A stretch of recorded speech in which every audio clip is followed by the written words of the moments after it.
সুপ্রিয় দর্শক, শুরু হচ্ছে সিনোডা আমি এখন কি করব।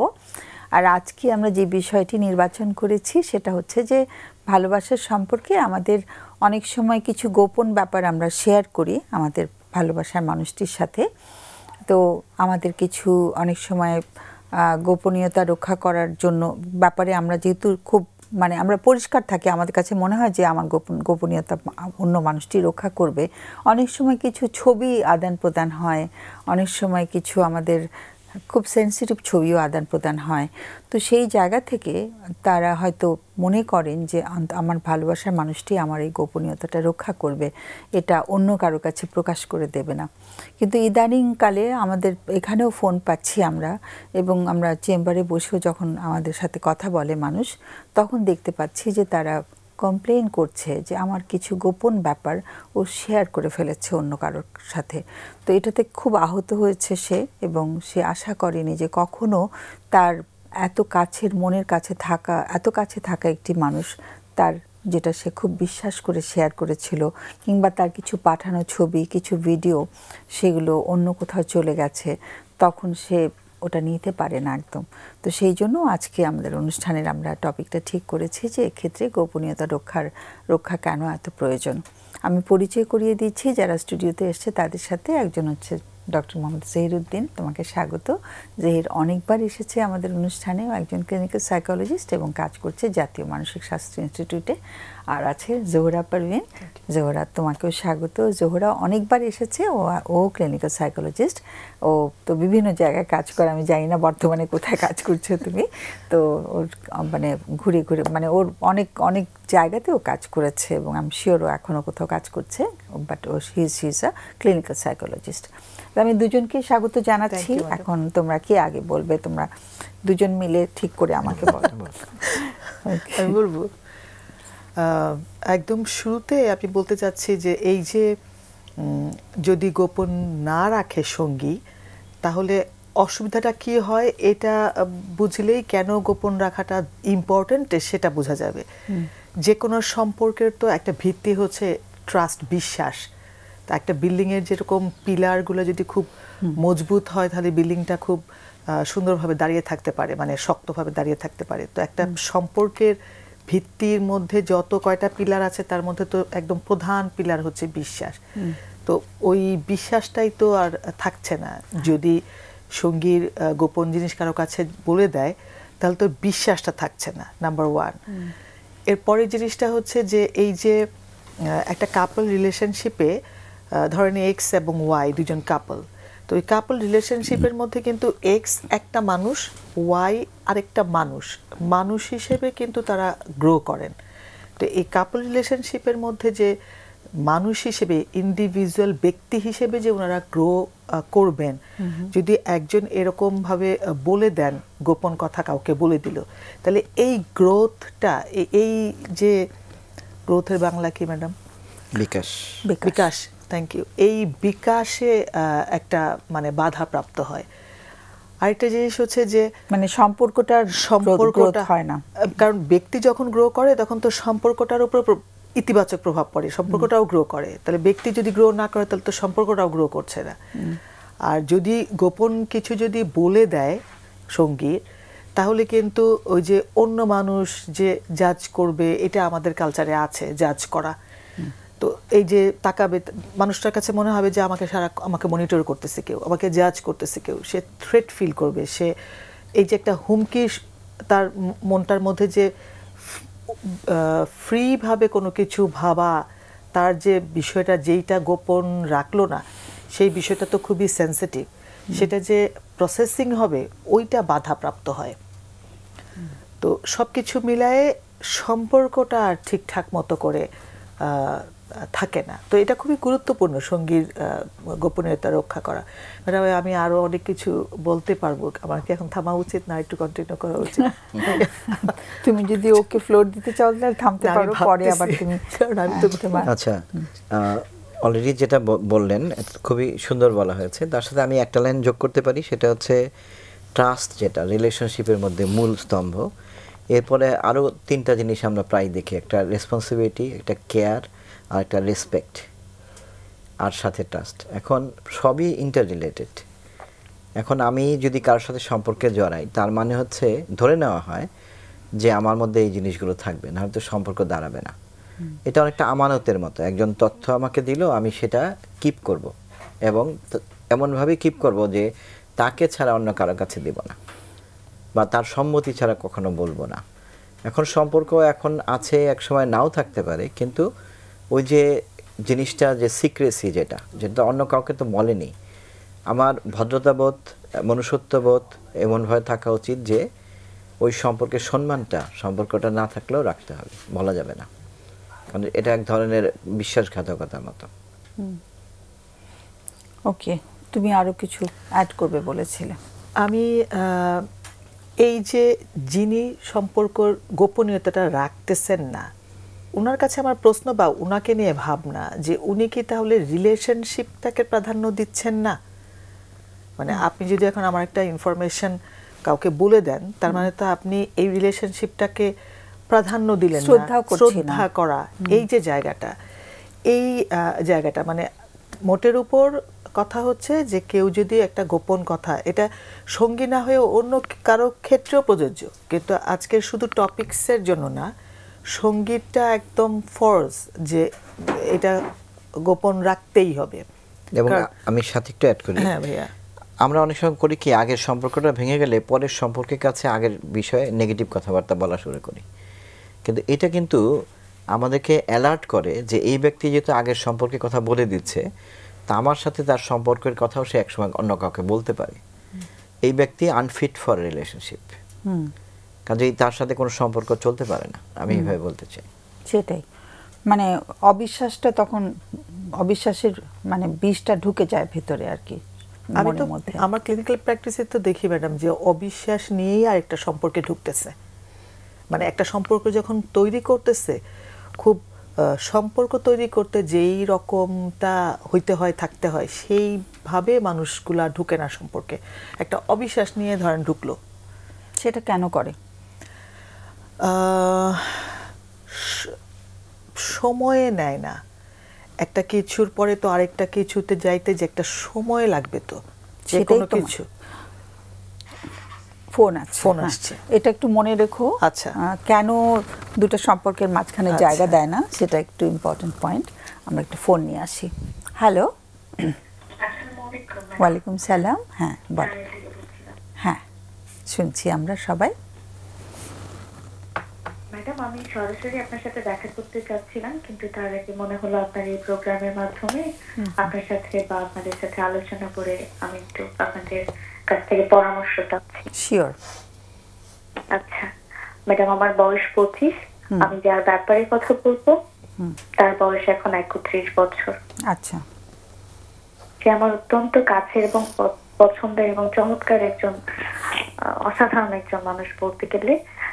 তার সাথে আমার 2 বছর 2 মাসের পরিচয়। আচ্ছা। সে হচ্ছে আমার ফিয়ান্সে ছিল, এখন আসলে সেটা এক্সিস্ট করে না। আমি তার সমস্যাগুলো আপনাকে বলি প্রথম থেকে, আপনি একটু মনোযোগ সহকারে শুনবেন। আমরা সবাই শুনছি। আচ্ছা, ওনার সাথে আমার সোশ্যাল সাইটগুলো থেকে পরিচয়। আমার এক ছোট ভাইয়ের বড় ভাই ছিল, তো ওনার সাথে আমার প্রথম যেদিন দেখা হয়, বিয়ের প্রসঙ্গ নিয়ে ওনার সাথে আমার কথা হয়। এরপর ওনার মা আমাকে দেখতে চেয়েছিলেন, উনি সরাসরি আমাকে ওনাদের বাসায় নিয়ে গিয়েছিল। ওনার ফ্যামিলির সাথে আমার ওই দিনই প্রথম দেখা হয়। তো ওনার মা প্রথম দেখে আমাকে বলে যে যদি তার ছেলেকে আমি পছন্দ করে থাকি তো আজকেই বিয়ে করতে। তো আমার তখন 24 বছর বয়স চলে, ওর তখন 30 বছর। তো হুট করে তো আর বিয়ের কোনো সম্পর্ক বা এই ধরনের আমাদের কোনো কথাই হয়নি এর আগে। তো আমি বলি যে সে কি বলেছে, আপনার ছেলে কি বলেছে? বলে যে আপনার সাথে কথা বলতে বলেছে। তারপর আমাদেরকে সময় দেয় ড্রয়িং রুমে বসে কথা বলার। আসলে আমাদের মধ্যে তো এই ধরনের কোনো সম্পর্ক ছিল না যে আমরা হুট করে একটা বিয়ের সিদ্ধান্ত নিব একদিনের মধ্যে, এটা তো হয় না। তো তারপর আমি ওখান থেকে আমি বলি আমার ফ্যামিলির সাথে ডিসকাস করতে হবে, আপনারা আমার পরিবারের সাথে কথা বলেন, আমরা একজন আরেকজনকে আরেকটু জানি, সময় নেই। তারপর তো আমরা সিদ্ধান্তে আসতে পারিনি, আমরা এই সিদ্ধান্ত নিয়েছি আমরা একজন আরেকজনকে জানবো। কিন্তু তার মা চাচ্ছিল যে যত দ্রুত হোক বিয়েটা হয়ে যাক। আচ্ছা, একটু তোমাকে থামাচ্ছি, আমি একটা জিনিস বুঝিনি, তোমাদের কি বিয়ের কথা পারিবারিকভাবে হচ্ছিল নাকি তোমরা নিজেরাই? আচ্ছা, তার সাথে আমার পরিচয়ের 4 মাস পর সে ওমরা করতে গিয়েছিল। পরিচয় মানে পরিচয়টা কি বন্ধুত্ব হয়েছে না? বন্ধুত্বের পরিচয় ছিল, শুভাকাঙ্ক্ষী বলতে পারে। শুভাকাঙ্ক্ষী, আচ্ছা। হ্যাঁ, তো তারা সে হজ করে আসার পর বাবা মার সাথে গিয়েছিল, আসার পর সে আমার সাথে দেখা করতে চায় এবং আমাকে সরাসরি বিয়ের প্রস্তাব দেয় মোবাইল ফোনে, যে আমি যদি বিয়ে করতে চাই আপনি কিভাবে দেখবেন বিষয়টা। ওকে। তখন আমি বলি যে আমাকে বিয়ে প্রস্তাব দেওয়ার আগে আপনার উচিত আমাকে জানা এবং আগে দেখা আমার পারিবারিক বিষয় এবং আমাকেও আরো ভালোভাবে জানা উচিত। তখন বলে ঠিক আছে। তো তার মা হঠাৎ করে আমাদেরকে সময় দিচ্ছিল না, তারপর আমরা নিজেরা কথা বলছিলাম। উনি আমার ব্যাপারে এত ভালো জানতেন না, আর আমি তখন খুবই ব্যস্ত একটা মানুষ, এখনো ব্যস্ত বলা যায়, আমি একটা পেশার সাথে যুক্ত, আমি শিক্ষকতা করছি। উনি হচ্ছে কোনো জব করেন না, মানে যার সঙ্গে আমার বিয়ের কথা হচ্ছিল। আচ্ছা। সে হচ্ছে ইন্টারমিডিয়েট পাশ করার পর ইউনিভার্সিটিতে মেবি সেকেন্ড ইয়ার পর্যন্ত পড়েছে, এরপরে আর কন্টিনিউ করেনি। আমি এই প্রসঙ্গতে আসছি। তো এই বিয়ের ব্যাপারটা ফ্যামিলি ভাবে এটা আর আগায়নি কোনো কারণে, আমরা দুজনের সিদ্ধান্তে একমত হতে পারিনি। কিন্তু আমাদের ওই বন্ধুত্বের জায়গাটা ওটা ঠিক ছিল, আমরা আরেকজনের সাথে কনভারসেশন মাঝে মাঝে করছিলাম। কিন্তু তখন এক পর্যায়ে সে আস্তে আস্তে তার ব্যাপারগুলো বললো যে আমি তো আমার ফ্যামিলি তোমাকে যেগুলো বলেছে আমি এরকম মানুষ না, আমার আরো অনেক সমস্যা আছে। আচ্ছা, কি সমস্যা? একদিন দেখা করলো সে আমার সাথে, দেখা করে বসে সে নিজে বললো যে তার পরিবারটা একটা অসুস্থ পরিবার, সে তার পরিবারের বড় ছেলে, তার ছোট আরো 2 জন বোন আছে, একটা বোন আমার বয়সী, এখন 25 বছর চলছে আমার, ওনারও 25, আরেকটা বোন ইন্টারমিডিয়েট পড়ে। তো মাশাআল্লাহ 2 জন বোনই দেখতে অনেক সুন্দর, উনিও দেখতে সুন্দর আমার চোখে বা সবার চোখে লাগে, বাট ওনার ফ্যামিলি মনে করে যে ওনার ওই ছেলেটা দেখতে তেমন সুন্দর না, মানে তাদের ফ্যামিলিতে সুন্দরের একটা বা গায়ের রং নিয়ে একটা খুব বেশি চর্চা আছে, যেটা আমাকে দেখেও তারা বলেছে যে আমার গায়ের রং কালো বা অনেক কিছু বলেছে আমাকে। তো তার ছেলে একটু শুকনা বা রোগা পাতলা, এই বিষয়টা নিয়ে তাকে ছোটবেলা থেকে নাকি তার ফ্যামিলি অনেক বডি শেমিং করতো। এক কথায় তারা কালো বা একটু অসুন্দর, মানে কালো বলতে তো তারা অসুন্দর মনে করে, এটাকে তারা তেমন একটা পছন্দ করে না। তো তার বাবা আমাকে পছন্দ করেনি, তার মাও করেনি, এক কথায় উনি আমাকে পছন্দ করেছিল বিধায় তার মা বাবা হঠাৎ করে বলেছে যেহেতু আমার ছেলে পছন্দ করেছে তাহলে তোমরা বিয়ে করে ফেলো। কিন্তু বিয়ে তো আর এরকম ভাবে হয় না। আচ্ছা, এনিওয়েজ আমি এত কথাতে না আসি, সমস্যাগুলো বলি। ওনার সমস্যা হচ্ছে উনি ইউনিভার্সিটিতে থাকাকালীন সময় একটা মেয়ের সাথে ওনার সম্পর্ক হয়, সম্পর্কের মাথায় তার ওই ফ্যামিলিতে অনেক সমস্যা ছিল, বডি শেমিং, তারপর পারিবারিক যে কলরহ, এগুলো সবসময় লেগেই থাকতো। তো ওই সময় ওই মেয়ের সাথে, মেয়ে হোস্টেলে থাকতো, হোস্টেলে না ধানমন্ডিতে মেবি থাকতো, একা থাকতো, মেয়ে ওটার ইউনিভার্সিটিতে পড়তো। তো সেখানে তার যাতায়াত ছিল, অনেক সময় পরিবারের যে অশান্তিগুলো যখন সে নিতে পারতো না তখন তার ওই ফ্রেন্ডের বাসায় যে থাকতো 1 দিন 2 দিন। তো এভাবে থাকতে থাকতে তার সাথে একটা ঘনিষ্ঠতা তৈরি হয়, হওয়ার পরে ওখানে তার সাথে দেখা যায় লিভিং রিলেশনশিপ কাইন্ড বলা যায় এটা, সেটা 2 থেকে 3 বছর এটা কন্টিনিউ করে। আবার এখানে একটা কথা আছে, যে মেয়েটার সাথে সে সম্পর্কে ছিল তার হচ্ছে সারাউন্ডিংস বা আশেপাশে যে বন্ধু গুলো ছিল এগুলো সব অ্যাডিক্টেড ছিল, নেশার সাথে সম্পৃক্ত ছিল। তো সে যেহেতু বাসায় গিয়ে যাতায়াত করতো এবং তার ভিতরে একটা অস্থিরতা, পারিবারিক অশান্তি কাজ করত, তখন সে তার সাথে বসে অনেক সময় নেশা করত। তো নেশা করতো, হ্যাঁ নেশাও করতো, তার সাথে যে একটা সম্পর্ক, এটা এমন না যে প্রতিদিন তারা একসাথে থাকতো, মানে পরিবারে যখন অশান্তি হতো বা ঝগড়াঝাটি হতো তখন সে মানে আর বাসায় আসতো না, ওখানেই থাকতো। তো তারপর মেয়েটা অনেক অনেক কিছু করে অনেক 2-3 থেকে 3 বছর ছিল, মানে ইউনিভার্সিটি যতদিন গোয়িং ছিল তারা ততদিন তাদের সম্পর্কটা ছিল।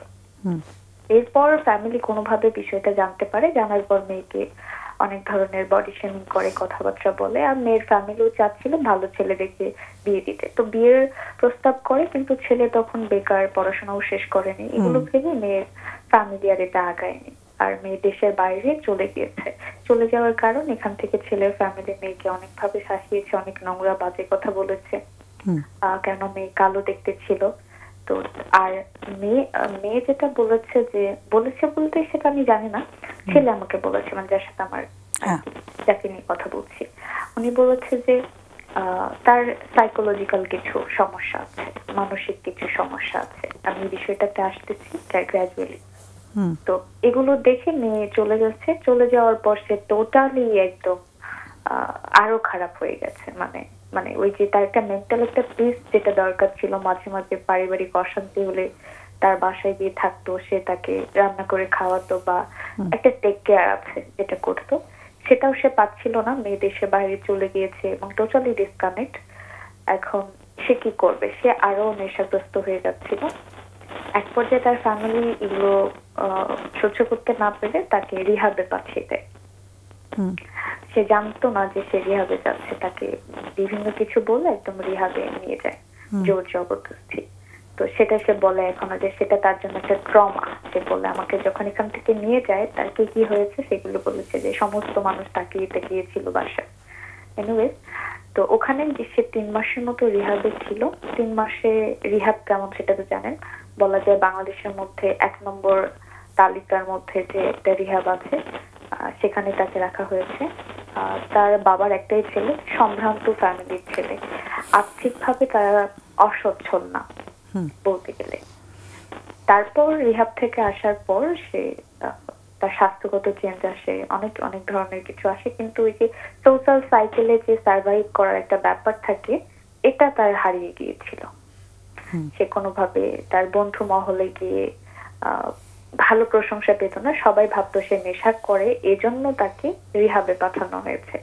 তো বন্ধু থেকে আস্তে আস্তে সোশ্যাল সাইকেল গুলো থেকে সে বিচ্ছিন্ন হতে থাকে।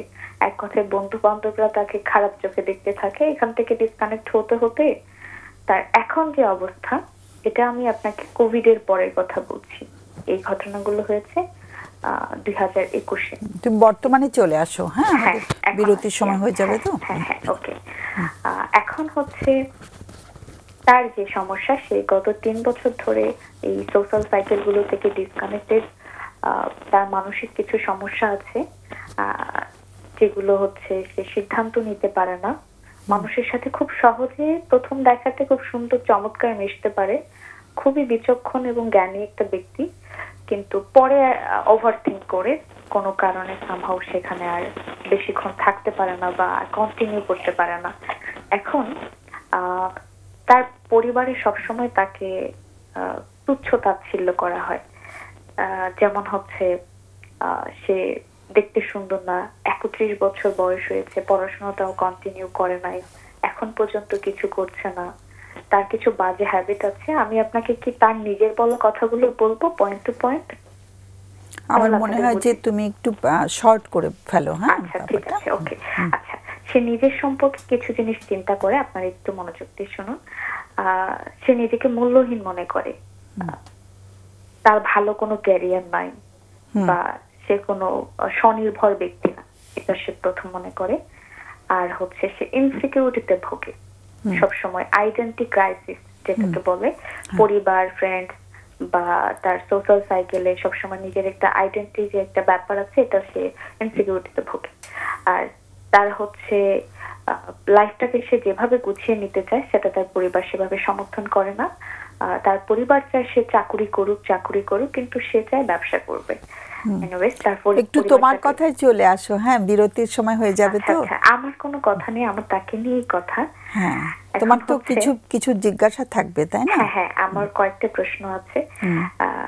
সে হচ্ছে ঘুম থেকে ওঠে, সারা রাত সে না ঘুমিয়ে থাকে, তার ইনসোমনিয়া আছে,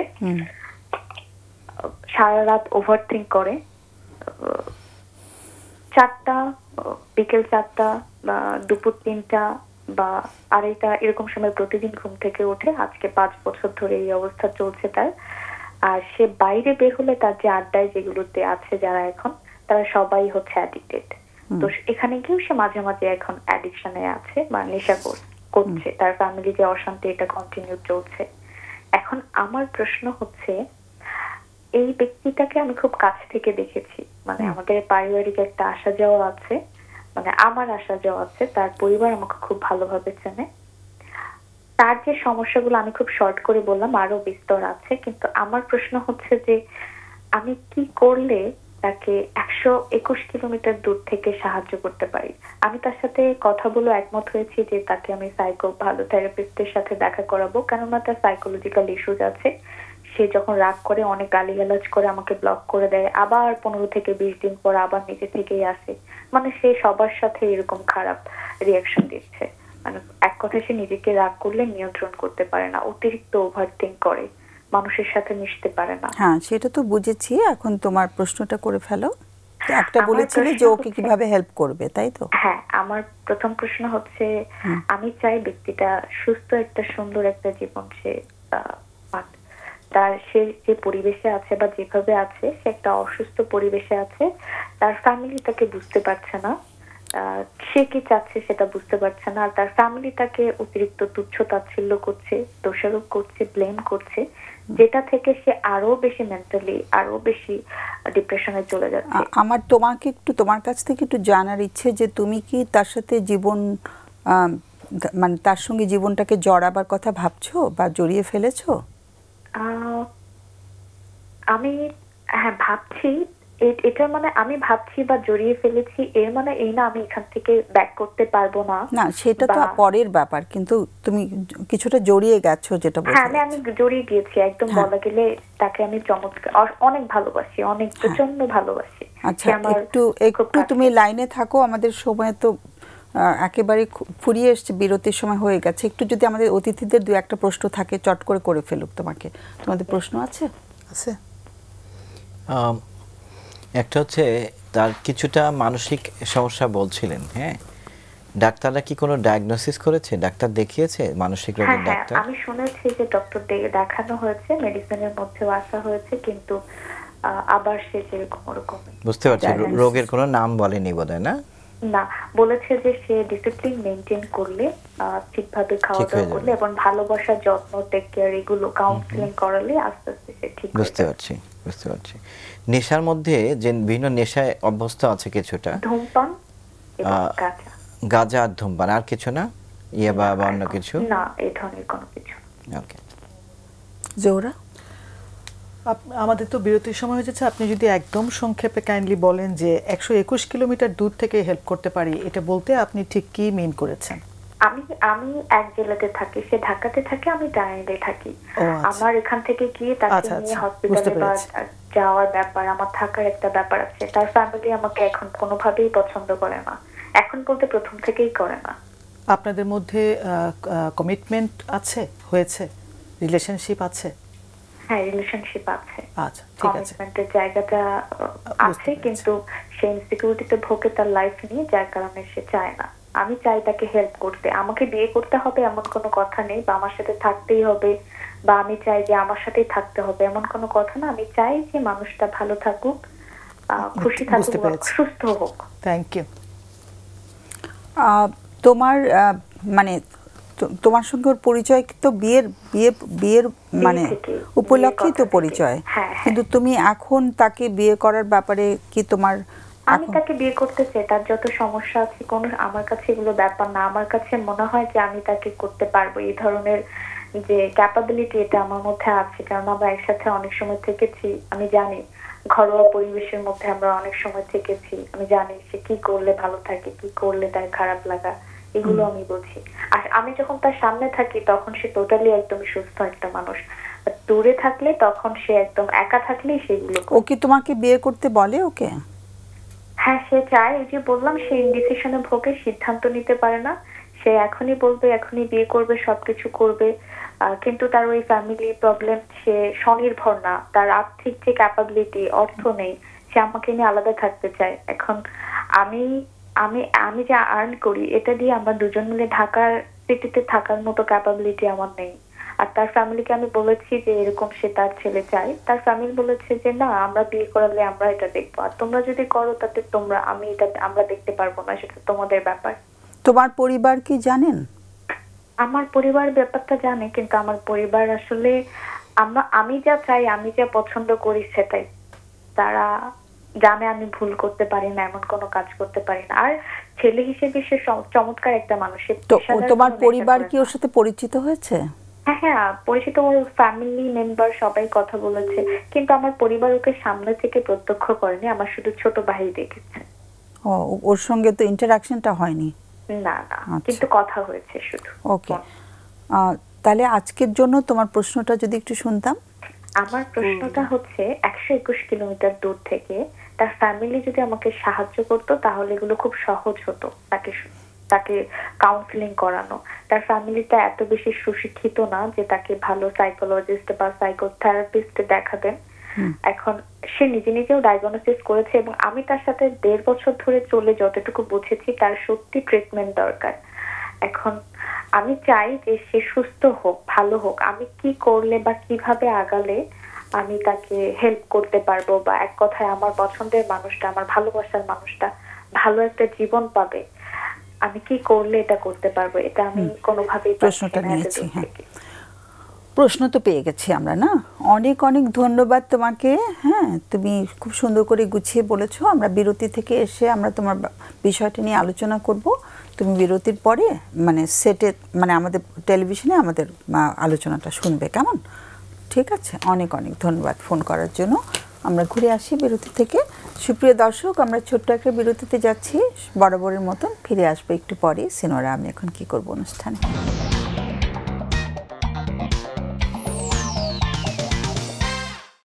সুপ্রিয় দর্শক, আমরা ফিরে এলাম বিরতির পর।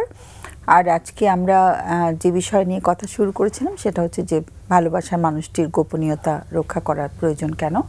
আর আজকে একটু আগে, বিরতির আগে, আমাদের একজন দর্শক বন্ধু কল করেছিল, ওর বিষয়টা আমরা শুনেছি, কিন্তু আমাদের জায়গা থেকে, আমাদের যারা অতিথি আছে তাদের জায়গা থেকে তারা কিছু বলতে পারেনি।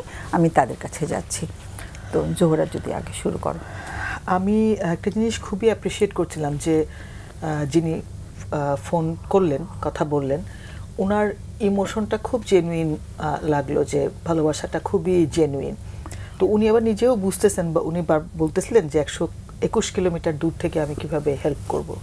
তা আমি ওটা ভাবছিলাম আসলেই তো অনেক চ্যালেঞ্জিং।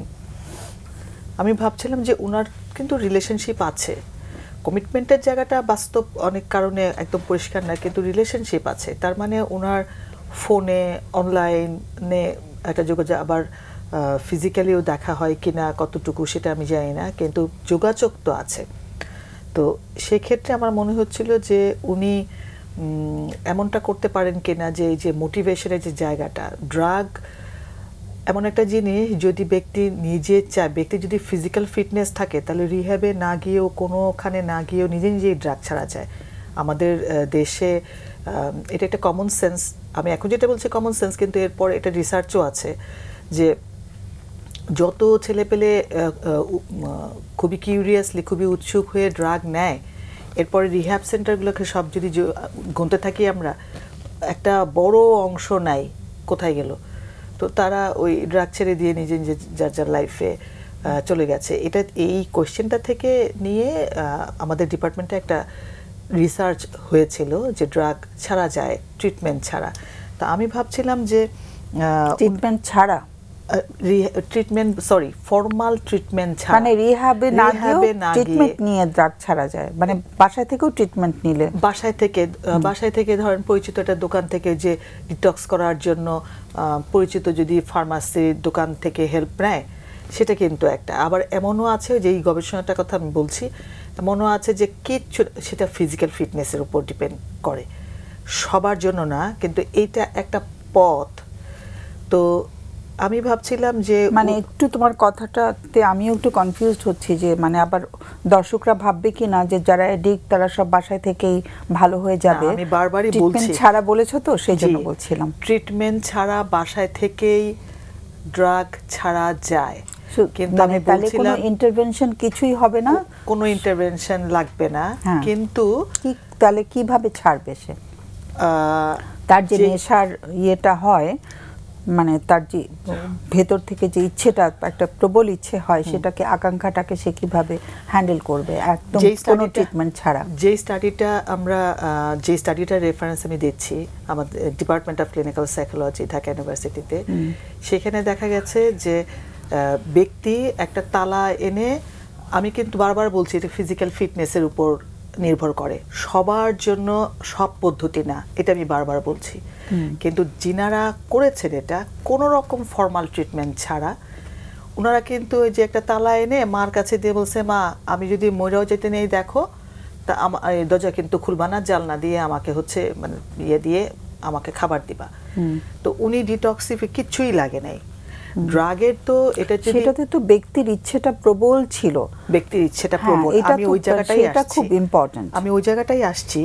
তো আমি যেটা বলতে চাই যে আইডিয়ালি ড্রাগের ট্রিটমেন্টে কোনো ইয়ে লাগে, এটা আমার কথা না, এটা একজন সাইকিয়াট্রিস্টের কথা, আইডিয়ালি ড্রাগের ট্রিটমেন্টে কোনো ওষুধ লাগে না, যেই ম্যানেজমেন্টগুলো হয় সেটা হচ্ছে ব্যক্তির জন্য। তো ওষুধ যদি না লাগে, ম্যাডাম আপনার কথা যদি আসি যে তীব্র ইচ্ছাটা, তো এই যে ক্রেভিং, তীব্র ইচ্ছা, এটার সম্পর্কে তো মানুষের ভুল ধারণা, সেজন্যই তো ক্রেভিং হইলে ব্যক্তি আবার নেশার মধ্যে চলে যায়। তো ক্রেভিং তো খুব অল্প সময়ের জন্য হয়, তো ব্যক্তির মোটিভেশনটাই তো আসল, যে ইচ্ছাটা ওই সময়টায় যদি, আমার তো সময় কম দেখে আমি সবগুলা কথা বলতেছি না যে এক একজন কি করেছে, জাস্ট মাথাটা ঘুরায় দিচ্ছে, অল্প একটু সময় মাথাটা জাস্ট ঘুরায় দেওয়া, কেউ বাগানে কাজ করছে, কেউ একটা ব্যায়াম করছে ইত্যাদি, তাহলেই কিন্তু সে ওই মুহূর্তে কিন্তু আর নেশাটা নিচ্ছে না। তো নেশা এটা আমি আসছি ওনার সম্পর্কে আমার একটা ছিল, আমার মতামত যদি আমি বলি অ্যাজ এ প্রফেশনাল, এই যে once an addict always an addict, এই যে তকমাটা লাগানো আছে, এই তকমাটার জন্যই ড্রাগ ছাড়তে পারে না মানুষ।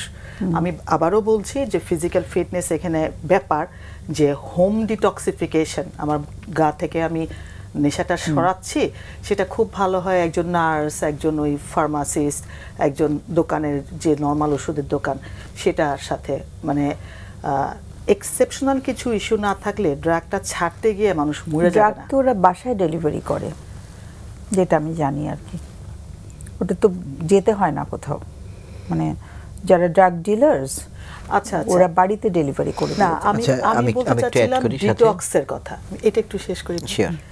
আমি ডিটক্সিফিকেশন সম্ভব, কিন্তু কথা হচ্ছে যে অ্যাভেলেবিলিটিটা আটকানো খুব মুশকিল আমাদের দেশের পার্সপেক্টিভে। অ্যাভেলেবিলিটি আমাদের দেশের পার্সপেক্টিভে কেন? ড্রাগ একটা বাণিজ্য, আন্তর্জাতিক বাণিজ্য, এটা আমাদের দেশ না, এটা কোথাওই থামবে না, থামানোর জন্য তো নিয়ত থাকতে হয়, ওই নিয়ত নাই, ড্রাগ থামবে না, ওইদিকে আমি কথা বলছি না। আমার কথা হচ্ছে আমার চারপাশে যদি ড্রাগ থাকে, আমি যদি না খাই তাহলেই তো হইলো, এটা সম্ভব ব্যক্তিকে দিয়ে।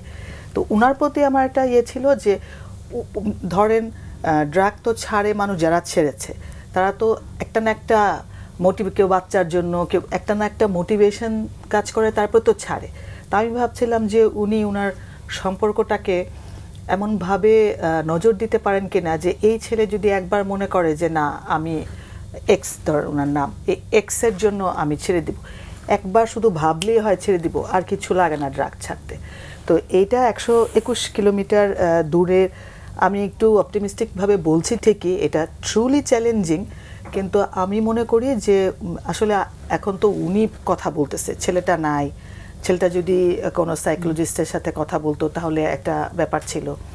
আবার এটা, সরি ভাইয়া, না না অসুবিধা নেই, আমি এটুকু অ্যাড করতে পারি যে ওই যে ব্যক্তিতে পার্থক্য আছে, মাদকাসক্ত যারা থাকে তাদের একটা অংশ হয়তো একা ছাড়তে পারে, কিন্তু চিকিৎসার একটা ওভারঅল নিড আছে। কোনো কোনো মাদক আছে যেটা রিস্কি হয়ে যায় একা একা ছাড়া, সেটা মাথায় রাখতে হবে। হ্যাঁ, এখন কোনো কোনো পার্ট এবং কোনো কোনো মানুষ ছাড়তে পারে, গবেষণা এটাও পাওয়া গেছে, এটাই বলছিল। আমি তার সাথে যেটা বলতে চাই যে এমন হতে পারে যে কলার উনি যদি ওনার ফ্রেন্ডকে মোটিভেট করে, যেটা জোহরাও বলছিলেন, মোটিভেট করে এবং সে তার ফ্যামিলিকে বলুক যে আমি চিকিৎসা চাই, তাকে কিন্তু বাংলাদেশের টপ ক্লাস একটা মাদকাসক্তি নিরাময় কেন্দ্রে, মানে এক্সপেন্সিভ মাদকাসক্তি নিরাময় কেন্দ্রে ভর্তি করা হয়েছিল, 3 মাস ছিল। তার মানে মানসিক রোগের ডাক্তারও দেখেছে, তার মানে ফ্যামিলি কিন্তু তাকে সাপোর্ট করে নেই। সে নিজের থেকে যদি বাবা মার কাছে গিয়ে বলে যে আমার চিকিৎসা লাগবে, আমি সাইকোলজিস্টের কাছে যেতে চাই, আমি ডাক্তার কাছে যেতে চাই, ওনার কাছে যেতে চাই, এভাবে বলে যদি, আমার একটা অনুমান সুন্দর করে বললে ফ্যামিলি কখনোই ডিনাই করার কথা। আপনার ফ্যামিলি কিন্তু সক্ষম, তারা নিয়ে যাবে।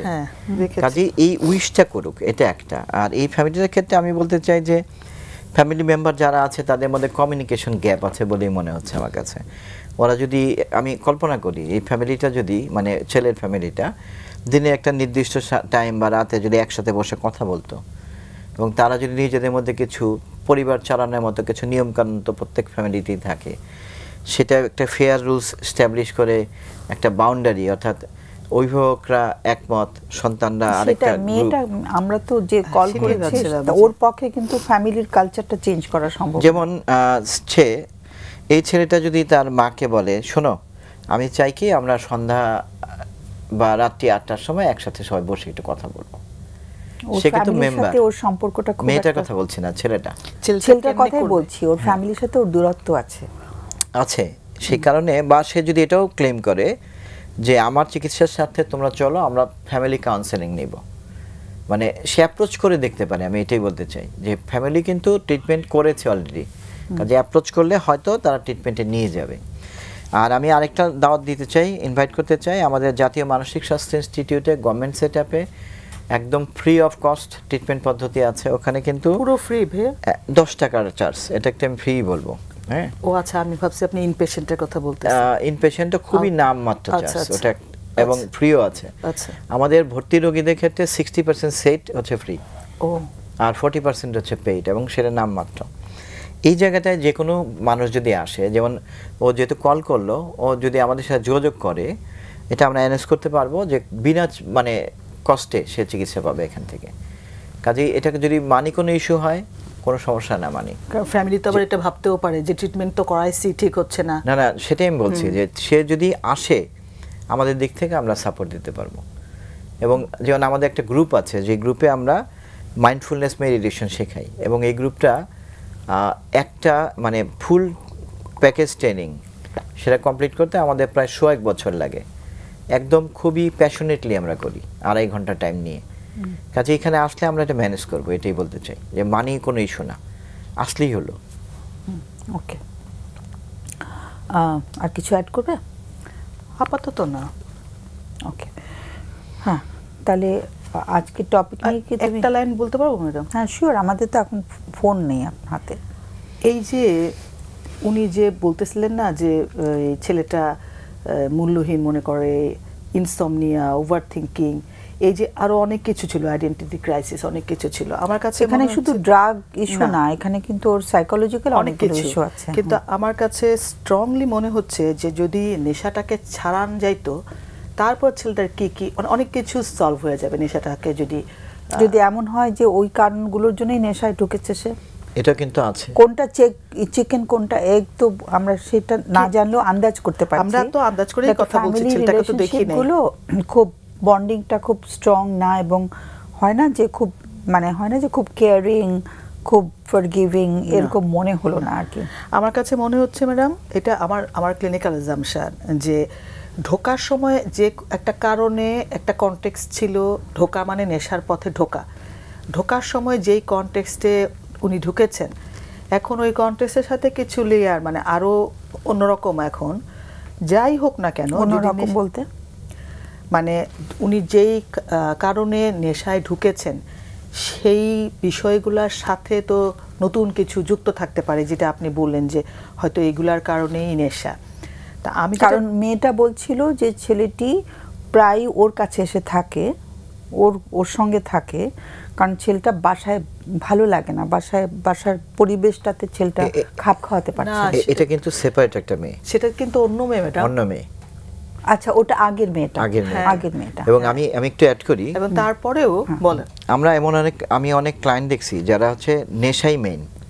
আবার এমন অনেক ক্লায়েন্ট দেখেছি যেখানে তার মানে মানুষের সাথে অ্যাডজাস্টমেন্ট প্রবলেম যেগুলো আছে তার, বা ব্যক্তিত্বের সমস্যা, এটার পার্ট হিসেবে নেশা আসছে।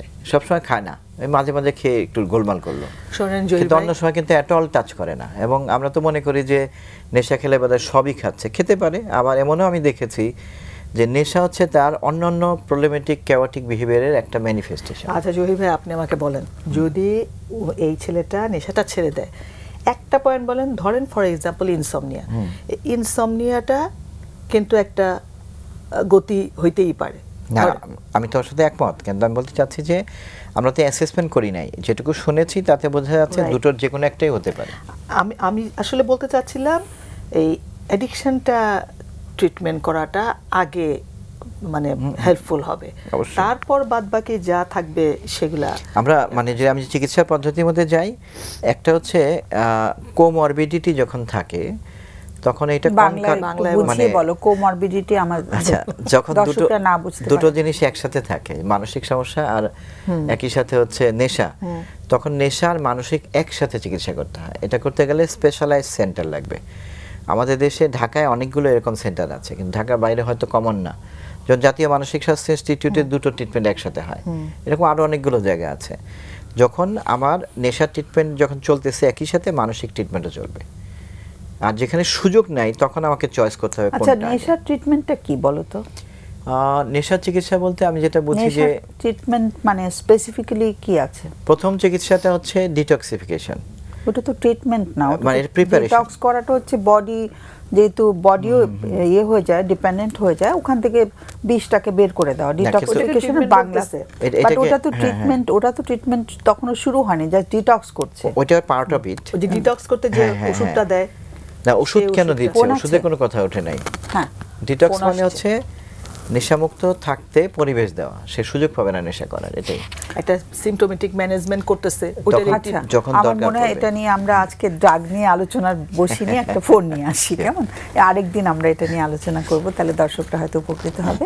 সুপ্রিয় দর্শক, আমরা আমরা একটা ফোন নিচ্ছি। হ্যালো, আসসালামু আলাইকুম। ওয়ালাইকুম সালাম।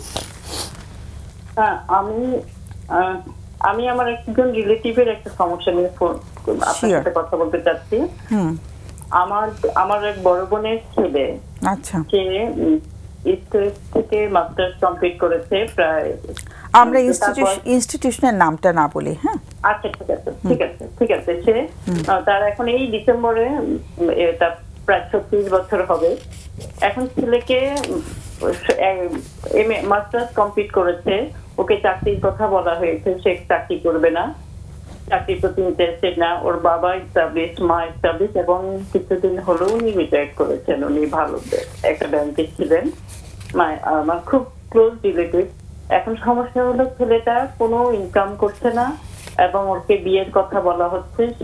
ও বিভিন্ন ভাবে এস্টাবলিশ হতে চেয়েছে, ওর বাবা চেষ্টা করেছে, দোকান নিয়ে দিয়েছে, টাকা পয়সা খরচ করেছে প্রচুর, কিন্তু কোনোভাবেই সে ইনকামের দিকে ইন্টারেস্টেড না। সে সবসময়, ওরা দুই ভাই, সবসময় ও চিন্তা করে আমার বাবার এত টাকা পয়সা আছে, মায়ের এত টাকা পয়সা আছে, আমি কেন ইনকাম করব। এবং সে একটা সময় ছিল ছোট ভাইকে ভীষণ পছন্দ করতো, ভীষণ ভালোবাসতো, বড় ভাই হিসেবে খুব ভালো। কিন্তু ইদানিং কালে গত বেশ কয়েক বছর দেখা যাচ্ছে, 5-6 বছর দেখা যাচ্ছে, সে ছোট ভাইকে একদম সহ্য করতে পারে না। এবং সবকিছুতে ছোট ভাইকে একটু মা বাবা যদি ভালো কিছু কিনে দেয়, মা যদি ভালো কিছু রান্না করে, সেটা নিয়ে সে আপত্তি জানায়, মায়ের সাথে খুব খারাপ ব্যবহার করে। এবং একসময় মায়ের উপর মানে এমন চড়াও হয়ে যায়, মানে হাত তুলতে আসে এমন অবস্থায়। শিক্ষিত একটা ছেলে, লেখাপড়া শিখিয়েছে, কিন্তু সে এখন সমস্যা হচ্ছে সে কোথাও বিয়ের জন্য রাজি হয় না, বিয়ের জন্য রাজি হচ্ছে না, বাসায় থাকে সারাদিন, বাইরে কোথাও যায় না, নিজে নিজে একবেলা খাওয়া দাওয়া করে, খাওয়া দাওয়া ঠিক মতো করে না, মায়ের কোনো কথা শুনে না, বাবার কথাও শুনে না, সব সারাক্ষণ সে হিসাব করে তার বাবার বিল্ডিং আছে, বিল্ডিং এর ভাড়া দিয়ে সে চলবে, তার ইনকাম করতে হবে না।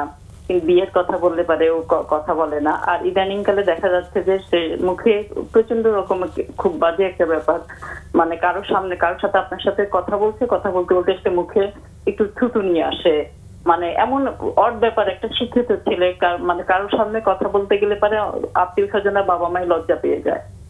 এখন এই ছেলেকে নিয়ে মানে মুখে থুতু নিয়ে আসে, মানে কি থুতু কি চলে আসে ওর, মানে একা থাকতে থাকতে কারোর সাথে কথা বলে না, কারোর সাথে মিশে না মিশতে একা থাকতে থাকতে ওর সাইকোর মতো হয়ে যাচ্ছে।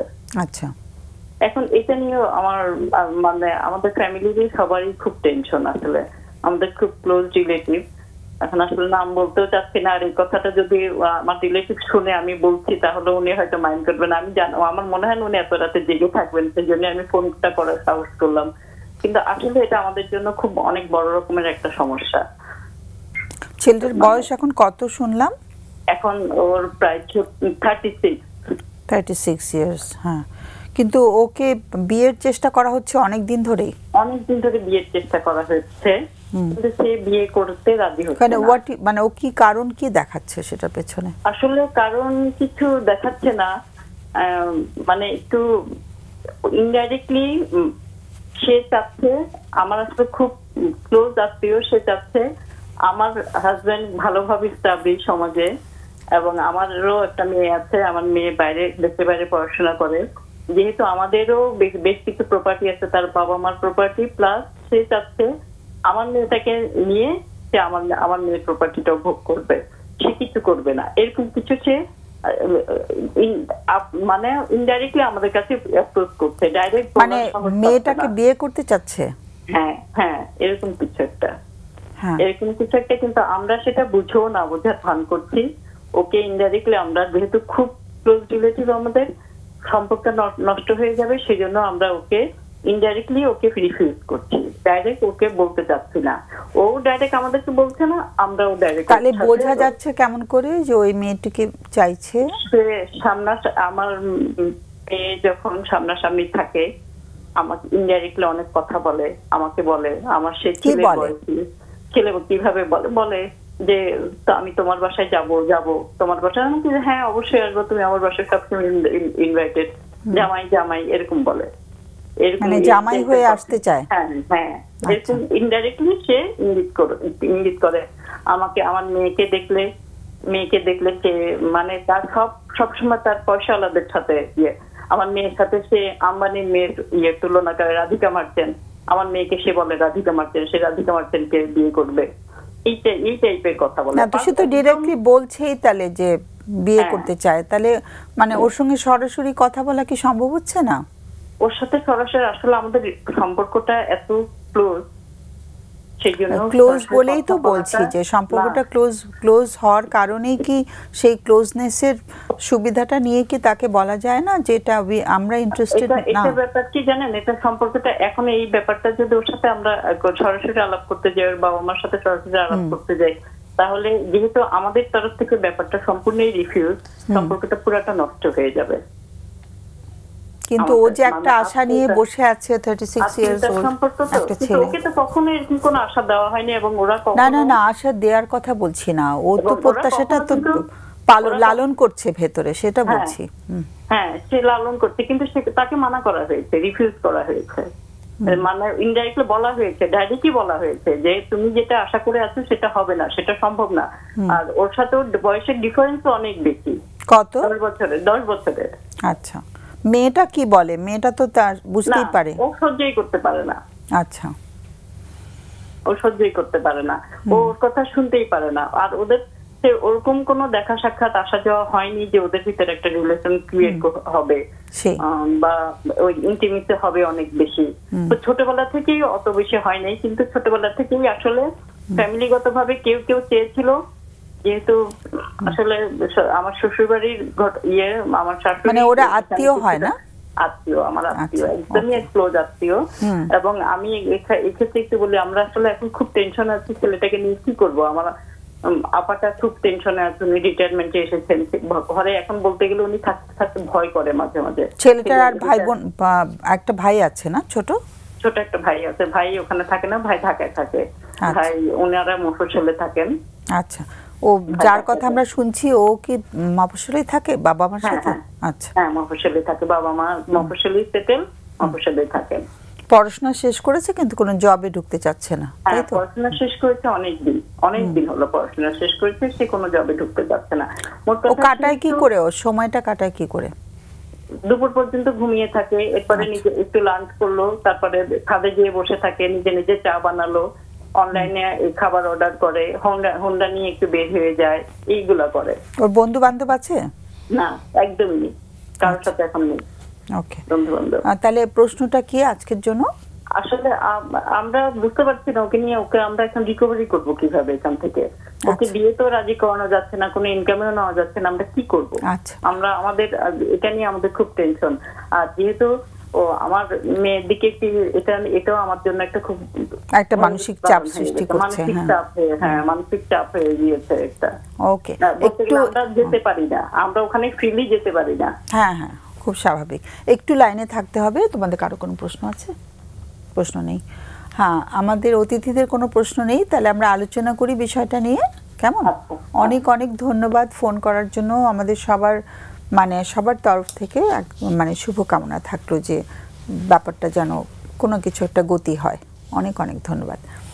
জহির, আমার কাছে লাগে কি যে এটা খুব কঠিন একটা অবস্থা, ইন দ্য সেন্স এটা তো কোনো, ও নিজে কাউন্সেলিং নিতেও চাচ্ছে না, আর ও এমন একটা লাইফ মাস্টার শেষ করেছে, তার লেখাপড়া শেষ করার যোগ্যতা আছে, কিন্তু সে কর্মক্ষেত্রে যেতে চাচ্ছে না। ওকে উৎসাহিত করা ছাড়া, ধৈর্য ধরা ছাড়া আমার মাথায় কোনো বুদ্ধি আসতেছে না। এটা গেল একটা, কিভাবে উৎসাহিত করবে? ওই মাঝে মাঝে বলা, বিরক্ত করে না ফেলা। রাত দিন বললে তখন তো একটা সমস্যা। মাঝে মাঝে বলা, বাবা তুমি একটু কোনো কিছুতে ঢুকতে পারো কিনা, এবং এক্ষেত্রে ওর বাবা মাই সবচেয়ে বেশি ভূমিকা পালন করতে পারে। বলার সময় খুব রুক্ষ হওয়ার দরকার নাই, ইনভাইট করা অনেকটা এরকম। তাদের আমার তো মনে হয় না ওরা এতদিন না বলে বসে আছে, নিশ্চয়ই বলছে, কিন্তু আমি বলি ধৈর্যটা রাখা, বলার ধরনটার উপর কিছুদিন পর পর বলা, খুব ঘন ঘন না। এবং অনেক সময় বাবা মা রুক্ষ হয়ে যায়, বৃষ্টিভাবে বলে, এর কোনো প্রয়োজন নাই, চলতে থাকো। কেমন হতে পারে 5-7 বছর পরে সে কোথাও ঢুকলো। আমার এরকম কিন্তু আমাদের ফ্যামিলি মেম্বারদের মধ্যে আমার নমুনা জানা আছে, পরে কিন্তু ফুল লাইফ জব করছে। কিন্তু প্রথম দিকে এরকম অদ্ভুত একটা ব্যাপার, তখন কিন্তু ধৈর্য ছাড়া আর করার কিছু নাই। কাজে এটা আমার দিক থেকে এটা একটা বলার আছে। আরেকটা যে যিনি ফোন করেছেন তার মেয়েটাকে বিয়ে করতে চায়, এটা থ্রু টাইম কিন্তু কেটে যাবে, কেন মেয়েটা তো আগ্রহী না, ওকে বললেও মানবে না, কিন্তু সময়ের সাথে সাথে সে বুঝবে যে এটা বাস্তবতা না। মেয়েটা হয়তো বিয়ে করে ফেলবে, মেয়েটা একটা করবে, ও বসে থাকবে, একটা সময় সে বুঝবে এটা হবে না। মানে এটা বলার কিছু নাই, ওটা বাস্তবতা। লাইফ যখন ঘটতে থাকবে সেটা দেখবেই, দেখে তার মাথায় আস্তে আস্তে ঢুকবে ব্যাপারটা। এটা তো আর ওইভাবে বলে সে বলা হয়েছে সে শুনছে না, কিন্তু সে কোনো নুইসেন্সও ক্রিয়েট করছে না, সে তার বাসাতেই আছে। সে জাস্ট আমি যা বুঝতেছি কিছু করছে না, আমার কাজ করে কি লাভ, এরকম একটা ব্যাপার। ঠিক আছে, থাকুক। মাঝে মাঝে তাকে বলা যে তুমি একটু কাউন্সেলিংয়ে যাও, আর তুমি কাজ করতে পারো কিনা, জব করতে পারো কিনা, আমরা তোমাকে হেল্প করতে পারি কিনা, এখানে একটা পজিশন আছে তুমি জয়েন করবে কিনা, এইভাবে অফার করা। আমার এইটুকুই মনে হচ্ছে এই মুহূর্তে।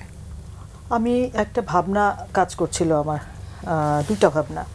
একটা ভাবনা হচ্ছে যিনি ফোন করেছেন ওনারটা আগে বলি, ওনার মেয়েটাকে নিয়ে উনি চিন্তা করছেন। আমি ঠিক নিশ্চিত না, আমার ভুল হইতে পারে, কিন্তু উনি যেভাবে করে বলছিলেন যে খুব ক্লোজ, ওনার বলার ধরনে আমার মনে হচ্ছিল, আমি আবারও বলছি আমার ভুল হতে পারে, আমার মনে হচ্ছিল যে এই যে ছেলেটাকে যে মেসেজটা দেওয়া যে এই ম্যারেজটা হবে না, এই মেসেজটা পরিষ্কার কিনা, এটা আমার একটা ভাবনা কাজ করছে। যে যিনি ফোন করেছিলেন ওনার যে একটা যে সম্পর্ক নষ্ট হওয়ার যে একটা ভয়, ওইটা আমি দেখতে পাচ্ছি, মানে শুনতে পাচ্ছিলাম। তো ওইটার কোনো প্রভাব আছে কিনা, এই যে পরিষ্কার কমিউনিকেশন। অনেক সময় কিন্তু আমরা যে কিছু একটা মানা করলাম, মানার বলার ধরনটা এমন হয় যেটাতে ওই যেই ব্যক্তিকে মানা করলাম সেই ব্যক্তির মধ্যে একটা হোপ থেকে যায়। তা আমার একটা ভাবনা কাজ করতেছে যে উনি যেভাবে মানা করেছেন সেখান থেকে ছেলেটার মধ্যে কোনো একটা হোপ থাকতে পারে। এবং ছেলেটা যে মেয়েটাকে কি রোমান্টিক লাভ কিনা সেটা শুনে মনে হলো যে প্রপার্টি এখানে একটা ইস্যু। তো এটা কিন্তু আমরা জানি না, এটা যদি রোমান্টিক লাভ হয় ছেলেটার পক্ষ থেকে, তাহলে ছেলেটা অন্য কোথাও বিয়ে করতে রাজি হচ্ছে না, মেয়েটার জন্য ওয়েট করছে বা সামথিং। 10 বছরের ছোট মেয়েটা, এটা তো ছেলেটার কাছে কোনো বিষয় না। 10 বছরের ছোট হলে অসুবিধা কি, মানে তার তো ভালো লাগছে। তো এখানে আমার কাছে মনে হয়েছে যে এই যে যিনি ফোন করেছেন উনি কি এই জায়গাটা একটু ভাবতে পারেন কিনা, চেক করতে পারেন কিনা, যে বলার ধরনে আমাদের টোনের মধ্যে যদি দৃঢ়তা না থাকে, যে সেক্ষেত্রে ওই একটু হোপ থেকে গেল, এটা একটা ভাবনা। আরেকটা ভাবনা আমার হচ্ছে যে এই ছেলেটার যে বেড়ে ওঠা, এই ছেলেটার বেড়ে ওঠা মানে অনুমান করছি যে বাবা মা এমনভাবে মানে ছেলেটার মনে হয় কোনো সময় মাথা ব্যথা করতে হয়নি কোনো কিছু নিয়ে, মানে সব কিছু রেডি, সব কিছু করে দিচ্ছে, বাবা মা করে দিচ্ছে। তো সেটারই একটা ফলাফল এখন ওনারা দেখছেন। মানে একদম ছোটবেলা থেকে আমি অনুমান করছি, আমি ক্লিনিক্যাল প্র্যাকটিসে দেখি ছোটবেলা থেকে সব কিছু একদম ছোটবেলা থেকে ম্যাডাম আমি দেখি যে ব্যাগটাও নেয় না, যে হ্যাঁ ব্যাগটা খুব ভারী, বাচ্চাটা নিতে পারবে না, বুঝলাম, কিন্তু বাচ্চাটা এভাবে করে শিখে যে ওর কিছু করতে হয় না। আবার এই যে মায়ের গায়ে হাত তুলতে আসছে, এই যে আচরণটা, এই আচরণটা কি এই মাথায় প্রশ্ন যাচ্ছে আমার, এটা কি এখন প্রথম হলো? মানে মায়ের সাথে তাহলে কমিউনিকেশনটা কেমন? তো সব কিছু মিলায়ে মনে হচ্ছে যে এই ছেলেটার কোনো মাথা ব্যথার কি হবে, আমি যে মেটাফরিক্যালি ইউজ করছি যে মাথা ব্যথা নাই, সব মাথা ব্যথা বাবা মার, এটা কি হবে? চিন্তা, দুশ্চিন্তা। চিন্তা মানে ছেলেটার কোনো চিন্তা নাই, দুশ্চিন্তা নাই, সব কিছু বাবা মা করছে, অন্যেরা করছে। তো এইখানে আমি জহির ভাই ওই অংশটার সাথে একমত যে যদি ছেড়ে দেওয়া না হয় তাহলে মানে একটা প্যাটার্ন চলতেছে, বলতেছে ও কিছু করতেছে না, মানে এরকম একটা প্যাটার্ন চলতেছে। যদি ছেড়ে দেওয়া হয়, ওদিক দিয়ে পরিষ্কার করে যে এই মেয়েকে বিয়ে দিবে না, পরিষ্কার কমিউনিকেশন দরকার, একটু ছেড়ে দেওয়া দরকার। ছেড়ে দেওয়া বলতে আমি মিন করছি যে এই যে ভাইয়া বলতেছিলেন না যে মাঝে মাঝে বলা, হয়তো এরকমভাবে দেখা যায় যে উঠতে বসতে, খাওয়ার টেবিলে বসার টেবিলে উঠতে বসতে বলে, ওই বলাটা কোনো হেল্পফুল হয় না, বিরক্তি তৈরি হয়। ওইটাই আমরা মেন করছি যে বলবে অবশ্যই, কিন্তু কিছুদিন বাদে একবার বলল, উঠতে বসতে তিক্ততা তৈরি না করে। আপাতত এতটুকু ছাড়া তো আর কিছু আসছে না। মুখে থুতু আসার ব্যাপারটা কি জহির ভাই? ওইটা বলেছে, উনি নিজেই বলেছে, অনেকদিন একা থাকতে থাকতে কিছু অদ্ভুত ব্যাপার তৈরি হচ্ছে। কি করে থুতু এরকম করে মুখে দেখা যায়? মানে এটা শিশুদের মধ্যে অনেক সময় দেখা যায়, মুখে থুতু চলে আসে, এখন এই বড় মানুষটার মধ্যে এটা আসতেছে। এটা একটা অদ্ভুত ব্যাপার। আমার কাছে লাগে কি, ওর কিন্তু ওই যে বাবা মাকে যে মারতে যায়, এটা প্রভোক্ট কিনা। প্রভোক্ট মানে মা হয়তো এমন কিছু বলছে যার ফলে ছেলে রেগে যাচ্ছে, এটা এতটুকু ভাষাগত ভাষা ব্যবহারের ব্যাপার। তো আমরা যদি খুব সাংঘাতিক ভাবে তাকে চাপ না দেই, বলি যে তুমি কিছু করলে ভালো হয় এবং ভাষা ব্যবহারে সংযত থাকি, তাহলে কিন্তু মাকে মারতে যাওয়ার মতো পরিস্থিতি হয় না। এটা একটা।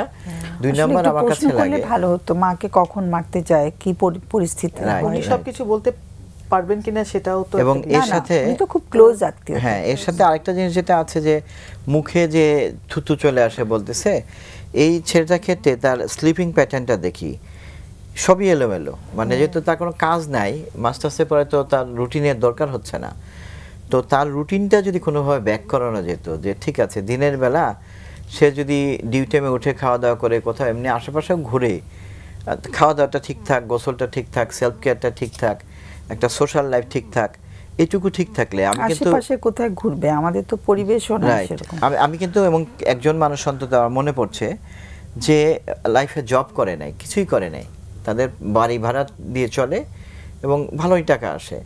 এটা একটু অস্বস্তিকর, দ্যাটস অল, কিন্তু তার কোনো আনহেলদি কিছু নাই, সে ঠিকই একটা হেলদি লাইফস্টাইল মেনটেন করতেছে।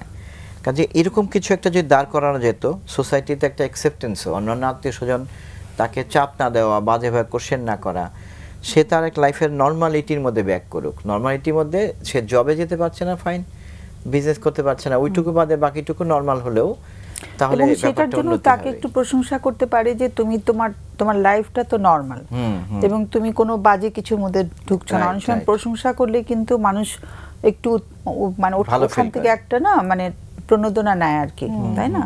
ওর একটা নিজেকে আরো ভালো দিকে পরিচালিত করার একটা ইচ্ছে তৈরি হয়, ডিজায়ার তৈরি হয়। আমার মনে হয় এখানে প্রশংসা করা এবং তার যে কোনো বাজে নেশা নাই, সে বাসায় থাকে, খাবার অর্ডার করছে, ছাদে যাচ্ছে, তো ও তো খুব সরল একটা জীবন যাপন করছে। বেশ সুন্দর, আমার কাছে সেই ভালো জায়গা লাগছে। থেকে ওকে সেটার জন্য বলা হয় যে বলতে পারে যে অনেকে তো এরকম বসে থাকলে অনেক কিছু করে, মানে অনেক রকম বাজে অভ্যাসে জড়িয়ে যায়, তুমি তো এটা কিছু করছো না। ও নিজে চা বানিয়ে ছাদে গেছে, আমার শুনতেই ভালো লাগছে যে কোনো ঝামেলা নাই। হ্যাঁ, সে এটাই কি উৎসাহিত মানে করে, সেলফ সাফিশিয়েন্ট। ম্যাডাম আপনি যে পয়েন্টটা বললেন এটার জন্য আমি ভাবছিলাম যে ওনারা যদি একটু ফ্যামিলি কাউন্সেলিং যে হয়, ঢাকা ইউনিভার্সিটিতে 5 তলায় আছে department of education and counselling psychology, ওখানে আছে ডিপার্টমেন্ট অফ ক্লিনিক্যাল সাইকোলজির একটা সেন্টার আছে, রাসুল সাইকোথেরাপি ইউনিট 4 তলায়, কলা ভবনের 4 তলায়, তো আরো অনেকে আছে। আপনার আমাদের এখানে আছে প্রতি সপ্তাহে আমাদের 2 ঘন্টা করে প্যারেন্টিং সেশন আছে। আপনি জানেন কোথায় আছেন? জাতীয় মানসিক স্বাস্থ্য ইনস্টিটিউট। তো এই জায়গাগুলোতে অনেক জায়গায় হয়। হ্যাঁ, আপনি যে কথাটা বলছেন ম্যাডাম, আমার ধারণা যে এটা এক লাইনে শুই না, এটা যে বোঝা এবং করা, এই জিনিসটা করতে ভালো হইতো। যদি বুঝে ফেলেন তো ভালো, আর যদি পারেন তাহলে হচ্ছে ফ্যামিলি থেরাপিতে যেতে পারেন। সেটাই। এবং ও যদি মানে প্রেশারে না পড়ে, এখন পর্যন্ত কোনো মানসিক সমস্যা কিন্তু নাই না। অনেক সময় দেখা যায় অনেক তিক্ত প্রেশার দিলে তখন কিন্তু স্ট্রেস রিঅ্যাকশন হয়, মানসিক সমস্যা তৈরি হয়। কাজেই যেটা আছে এখন পর্যন্ত খুবই সিম্পল একটা লাইফ, সে কাউকে জ্বালাচ্ছে না, কেউ তাকে না জ্বালালেই হয়। আবার তিক্ত না হলে ভাইয়া কিছুদিন পর কিন্তু সে নিজে নিজেও তার হুঁশ হতে পারে, সে কোথাও ঢুকতে, এরকমও কিন্তু কেস দেখেছি। একসময় সে আমি তো বেশ কিছু এক্সাম্পল আমার জানা আছে, একসময় ফিল করে যে ঠিক আছে আমি একটু করি, তখন করবে, এত অস্থির হওয়ার কিছু নাই। সেটাই, মানে ফ্যামিলি থেরাপিতে যেতে হলেও ওকে ইচ্ছে করে যেতে হবে আর কি, মানে ওটা হয় না, এটা এখান তো ধরে, ও তো অ্যাডাল্ট একটা ছেলে। ফ্যামিলি থেরাপিটা সহজ বলতে আমার কাছে মনে হয় ওনাকে যদি একা একা টানাটানি করে নিয়ে যায় না না সেটা না, কঠিন হবে। মানে একা একা টানাটানি তো প্রশ্নই ওঠে না, মানে থেরাপি কাজই করবে না তাহলে, এই টানাটানি করে থেরাপি কাজ করে না তো। হ্যাঁ, এটা তো আমরা সবসময় বলি যে the voluntariness is the number 1 point. Family ধরে গেলে সহজ হয়। হ্যাঁ, তো ফ্যামিলি ধরে গেলে এটা হয় না যে এটা উদ্দেশ্যটা ওকে বোঝাতে হবে, he is an adult and he is an educated person, মানে কেন আমরা যাব সেই জায়গাটা ও কনভিন্সড হতে হবে, আদারওয়াইজ মানে ওটা মানে আসলে ভলান্টারিনেসটা না থাকলে একটু ডিফিকাল্ট হয় আর কি। তো ওকে দাওয়াত দিলে দাওয়াতটা এরকম হবে যে তুমি ফ্যামিলি থেরাপিতে এরকম একটা যেতে চাই, আমরা সবাই মিলে যাব আমাদের পারিবারিক উন্নতির জন্য, সম্পর্কের উন্নতির জন্য।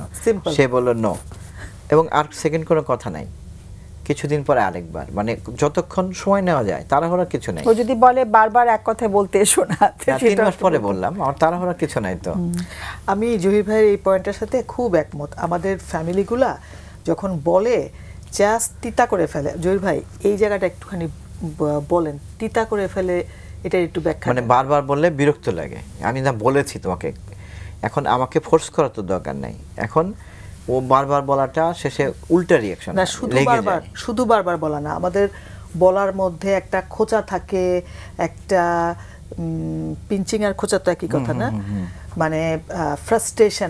আমি এই জিনিসটা খুব দেখলাম যে আমরা যখন কথা বলি তখন আমাদের যে ফ্রাস্ট্রেশন, ডিসঅ্যাপয়েন্টমেন্ট, আমরা হতাশ, কথাটা বলতেছি ওই হতাশাটা ঝাড়তেছি, যে তোমাকে দিয়ে আর কিছু হবে না। হ্যাঁ হ্যাঁ, আমরা হোপলেস হয়ে গেছি।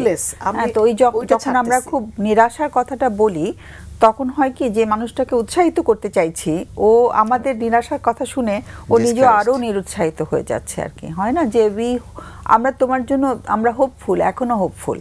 সো ওই জায়গাটা বলা, ওটাও একটা উৎসাহ দেয়। আরেকটা হচ্ছে ওর প্রশংসাগুলোকে জারি রাখা, মানে প্রশংসা কিন্তু সাংঘাতিক একটা মানুষকে, হ্যাঁ, দেখতেই পায় না মানুষ প্রশংসা যে করবে, দেখা লাগবে তো, তারপরে তো প্রশংসাটা করবে না। আমাদের কালচারে খুবই, মানে এটার খুবই অভাব আসলে, আমরা প্রশংসা করতে শিখিনি। আমরা প্রশংসা করলেও এটার সাথে একটা নেগেটিভ কথা জুড়ে দিয়ে ওটাকেও আবার আরেকটা পয়েন্ট হিসেবে ইয়ে করি আর কি। তখন হয় কি প্রশংসাটা না হারিয়ে যায়, তখন এটার যে মানে ইয়েটা পজিটিভ যে ভাইবটা তৈরি করবে ওটা তো লস্ট হয়ই, উল্টো একটা তিক্ততা সৃষ্টি করে আর কি। তো আমরা যে একদম শুধু প্রশংসা করব, ওটার সাথে কোনো, তুমি কিন্তু এটা করো ভালো, কিন্তু আবার এটা কিন্তু করো না, কিন্তু there is a but at the end of the sentence, তখন হয় কি ওই মানুষটার যেটুকু উৎসাহটা হচ্ছিল সেটা আর নিভে তো যাই, আরো খারাপ একটা জায়গায় চলে যায়। আমি মাঝে মাঝে গভর্নমেন্ট সেটআপে যেটা করি, ওখানে তো কিছু মজা করে কথা বলার সুযোগ থাকে আসলে।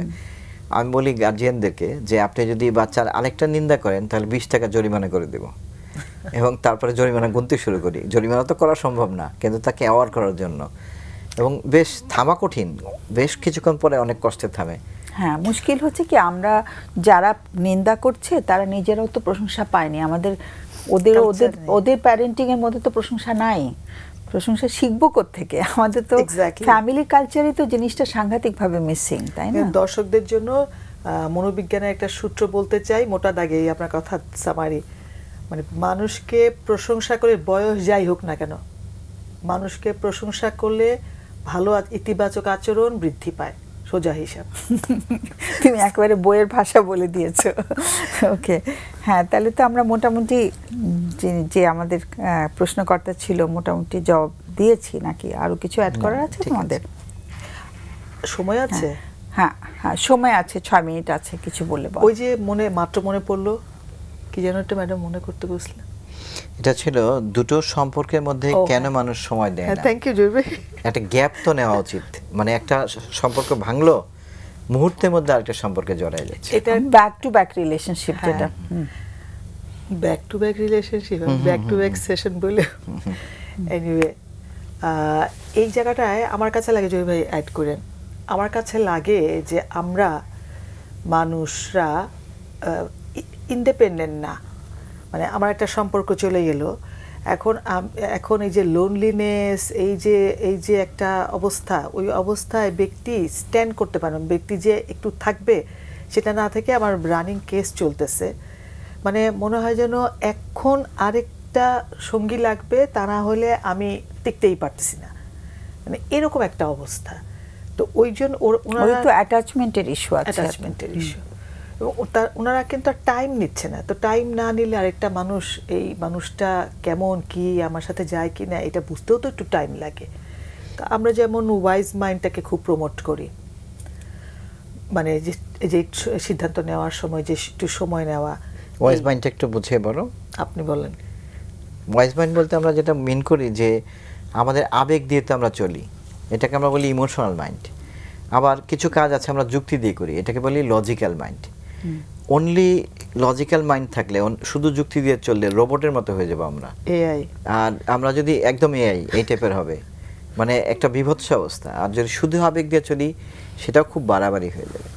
আমরা যদি ইমোশন লজিক দুটোকে মেশাতে পারি, তখন যে পরিস্থিতিটা তৈরি হয়, হ্যাঁ, কিছুটা লজিক কিছুটা ইমোশন, অনলি ইমোশন না, অনলি লজিক না, এই কনটেক্সটের দিকে খেয়াল রেখে, তখন সেটাকে বলে ওয়াইজ মাইন্ড।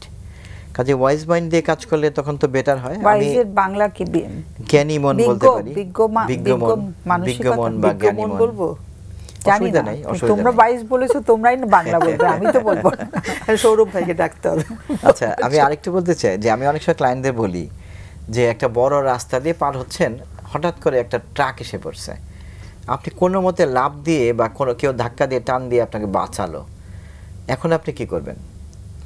আপনি কি এক দৌড়ে বাকি রাস্তা পার হবেন, না একটু চুপ করে বসবেন এক পাশে বা দাঁড়াবেন যে মাথাটা ঠান্ডা হোক, কারণ কেবল মানে ডেথ থেকে ফিরছেন। আমি নিজে এরকম একটা অভিজ্ঞতা আছে, আমি জানি চুপ করে দাঁড়িয়ে থাকাটা সেফ। তখন মাথাটা ঠিক হয়ে আসলে তখন রাস্তা পার হব দেখে। কিন্তু মানুষ কি করে, মানুষের ভাবটা দেখলে মনে হয় কখন চুপ করে দাঁড়িয়ে থাকবো, যখন গাড়ি আসতেছে বেঁচে গেছি, যখন টান দিয়ে বেশ বাঁচানো হয়েছে, ওই যে ধাক্কাটা খেয়ে, এখন ধাক্কা খেয়ে গেছে, আমি তখন আর রাস্তা পার হব না, এক পাশে গিয়ে দাঁড়ায় থাকবো। তখন যেটা ব্রেইনের যে মানে fight flight and freeze response, তখন আমাদের ফ্রিজ রেসপন্স হয় না, আমরা সাধারণত পালাতে চেষ্টা করি, আর না হলে গালাগালি শুরু করে দিই, মানে এক পাশে সরে গিয়ে। কারণ অনেক সময় কি হয়, চট করে রাস্তা পার হতে গেলে আমার মাথা কিন্তু আনস্টেবল হয়ে আছে।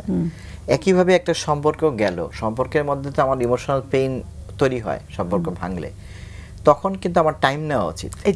এই যে সম্পর্কটা গেল, এখানে তো অনেক পেইন গেছে, আমার মনটা কি রেডি, না আমি রাগে রাগে একটা সম্পর্কে যাচ্ছি। অনেক সময় মানুষ এরকমটা মনে করে যে আরেকটা সম্পর্কে গেলে আমি এই পেইনটা ভুলতে পারবো। তার মানে কি সেকেন্ড সম্পর্কটা সম্পর্ক নাকি ওটা ওষুধ, একটা সমাধান, হ্যাঁ, একটা সলিউশনের জন্য? কারণ সম্পর্ক কিন্তু ওষুধ না, সম্পর্ক কিন্তু মোর দেন দ্যাট। এটার মধ্যে কমিটমেন্ট আছে, রেসপন্সিবিলিটি আছে, রেসপেক্ট আছে, অনেক কিছু আছে। তাহলে আমি একটা দুর্ঘটনা, একটা সম্পর্ক ভেঙে গেছে, আমি যদি টাইম না নেই আবার ভুল হওয়ার সম্ভাবনা আছে। কিন্তু আমাদের কোর ইস্যুটাকেও বুঝতে হবে যে আমরা কেন করি। আমরা কেন ব্যাক টু ব্যাক করি, কেন আমরা রিবাউন্ড হিসেবে আরেকটা সম্পর্কে ঢুকি, পেইন থাকে, পেইন নিব না, বিকজ আমাদের ওই যে হয় না, আমাদের অ্যাটাচমেন্ট ট্রমা যদি থাকে, ওই ট্রমাটা আবার পেয়ে বসে আমাদেরকে। ওই ট্রমাটাকে আসলে ট্রিটমেন্টে না নিলে ঠিক করা যায় না। মানে আমরা হয়তো ওই কথাগুলো বলতে পারি, মানে মানুষকে বলার জন্য হয়তো কিছু তথ্য আমরা দিতে পারি, কিন্তু কথা হচ্ছে যে ইচ্ছে করে কেউ করছে না। এতে মানুষ যে সময় নিতে পারে না, একটা সম্পর্ক ভেঙে গেলে যে একটু সময় নেওয়া, ও তখন ভেতরটা একদম বিদীর্ণ হয়ে যায়, মনে হয় যেন ভেঙে যাচ্ছে সে। তখন কি করে, তখন হাতের কাছে যেটাই পায়, তখন অনেকে আমাদের কাছে এসে বলে যে আমি তো ওর আসলে মানে আমি তো ও পারছিল না থাকতে, তাই আমাকে অবলম্বন করেছে, কিন্তু ও আসলে সত্যিকার অর্থে আমাকে ভালোবাসিনি। এই জিনিসটাই হয়। তো সেই জায়গাটা আসলে খুব খুব মানে ভীষণ দুঃখজনক আর কি, তাই না? যে এলো জীবনে, সেও কিন্তু সম্পর্কটাকে এনজয় করতে পারছে না, তাই না? এবং যে সব ব্যাক টু ব্যাক করছে, সেও কিন্তু এই ব্যথাই পাচ্ছে শুধু। আমাদের গোড়াতে যাওয়া দরকার। গোড়াতে হচ্ছে যে ওর হিউজ ট্রমা আছে, মানে যেটা অ্যাটাচমেন্ট ট্রমাটা থাকলে আমরা কিন্তু পারি না আসলে, আমরা ভীষণ ভাবে গোড়াতে ঠিক না করে ম্যাডাম, ওই যে উপর দিয়ে সাময়িক ভাবে কিছুদিন ভালো থাকা, কিছু ইয়ে করা, থেরাপিগুলো সাময়িক ভাবে হেল্প মানে কাজ করে। আমার মনে হয় গোড়ায় কাজ না করে। সাইকোথেরাপি মানে কি? It's psychotherapy, it's a psychological treatment. তো আমাকে তো সাইকোলজিটা আগে বুঝতে হবে যে এটা পেছনে কি, what is behind it, what is below this issue, তাই না? ওটা যদি খুঁড়তে না যাই আমরা, লেয়ার বাই লেয়ার যদি না ঢুকি, মানে বলা হয় যে it's like peeling an onion. হ্যাঁ, আমি অনিয়ন যখন একটা খোসা ছাড়াই, তখন কিন্তু একটা করে পরত খুলতে পারি আমরা। So psychotherapy is like peeling an onion. তো অনিয়নের গোড়ায় তো যেতে হবে আমাকে। আমি যদি ওপর থেকে বাতাস করি বা ওষুধটা দেওয়ার চেষ্টা করি, যেটা অনেক সময় ওষুধ দিয়ে আমরা চেষ্টা করছি সারিয়ে তুলতে মানুষকে, কিন্তু ওষুধ খেয়ে তো কিছুদিন হয়তো সে একটু ঘুমাচ্ছে, একটু হয়তো একটা রেগুলার লাইফে আসছে, কিন্তু ওর তো ভেতরে কষ্ট, অনেক দিনের জমানো কষ্ট, এবং সে নিজেও জানে না সে এত কষ্ট পায় কেন সম্পর্ক ভেঙে গেলে ও ভেঙে যায়। সম্পর্কটা ভাঙে, মানুষটাও তো ভাঙে, তাই না? তো সেই জায়গাতে আসলে গোড়াতে কাজ করাটা মনে হয়। এবং গোড়াটা কিরকম, মানে সেই অ্যাটাচমেন্ট যেটা বললেন ম্যাডাম, বহু বছর আগের কাহিনী, কিন্তু সেই বাবা মার সাথে সম্পর্ক, কাজেই প্রফেশনাল সাপোর্ট নিয়ে দেখতে পারে এইসব ক্ষেত্রে। হ্যাঁ, ঠিক আছে। হ্যাঁ, আমাদের আসলে 1 মিনিট সময় ছিল। শেষ করেছো? সেন্টেন্সটা শেষ করেছো? আমি সরি, আমি মাঝখান দিয়ে থামিয়ে দিয়েছি। তো আমরা শেষ করি আজকে, সময় একদম শেষ। অনেক ধন্যবাদ তোমাদের দুজনের ইন্টারাকশনটা খুব মজা লাগলো আমার কাছে। জহির ভাই, আপনি বলেন, মানে আমি সাধারণত এরকম সেট আপ পাই না, তা আজকে একটু ভিন্নতা পেলাম, ভালো লাগলো। আশা করি আবার দেখা হবে। সুপ্রিয় দর্শক, আমরা শেষ করছি এখন, আমাদের সময় একদম শেষ। আর আগামী অনুষ্ঠানের বিষয়বস্তু হচ্ছে যে আমরা যে টেকনোলজি ব্যবহার করছি অতিরিক্ত, আজকাল তো টিআই ব্যবহার করে আমরা একদম শেষ করে দিচ্ছি সব কিছুর মধ্যে, আমরা টেকনোলজি নিয়ে টেকনোলজির ভেতরে ঢুকে যাচ্ছি।